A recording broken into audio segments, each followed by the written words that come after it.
Okay, I want to show you how to turn on the technology in the conference room and use the new computer that we've set up in here for you to use. So you want to make sure the network cable's plugged in. So I want to take you over here. There's a blue network cable that goes out of the back of here and it rolls against the wall right there. You want to make sure that's plugged in the wall. You also want to make sure that the power cable is plugged in. So there's a extension cable wall over here. Pretty soon we're going to be mounting this computer and television all on the wall, and so you won't have to check that. But for now, as people move the card in and out, you want to make sure to check those wires. Then you want to decide what device do I want to use. I got three choices. I've got, as I undo this here, I've got the Roku box. That's going to be for like Right Now Media or live streaming the service or something of that nature. I've got the DVD player, and I've got the computer. So I'll have a little piece of paper right here that'll give you the list of sources, but I'm going to use the computer today. And so you hit the power button on the computer to turn it on. You can also hit the power button on the DVD player. The Roku just stays on. There's no on and off for that. And the remotes are right here. So after you've turned on your device, then you want to turn on the television. So you grab the Insignia remote, that's the TV remote, and you hit the power button. You should see this little red light start blinking. That means it's loading up. So you just want to give it a second as it loads up there. And it should say in a second, please wait. It's a good sign. It means we're headed the right direction. And then it boots up.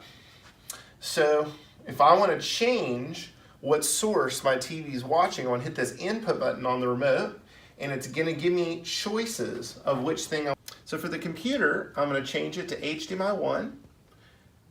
Right there, and I'm going to get a login screen.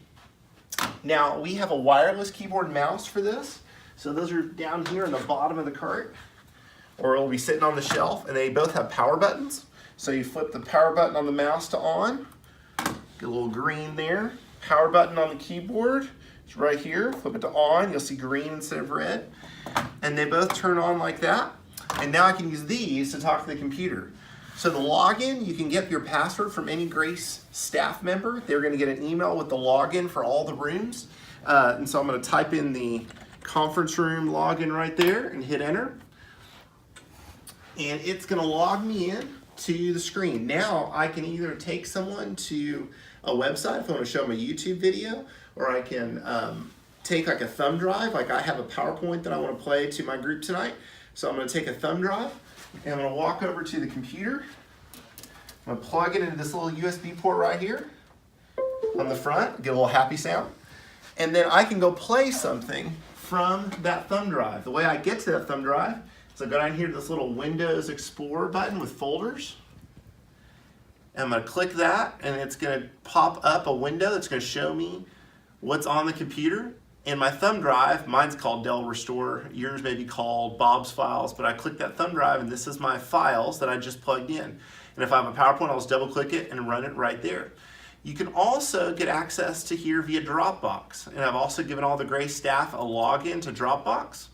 So if you double click the Dropbox icon, that's another way if you want to drag files into the conference room, because it's the room I'm in, you could use Dropbox as well to access your files. And you can play them right there. And that is how to use the computer and the setup in the conference room.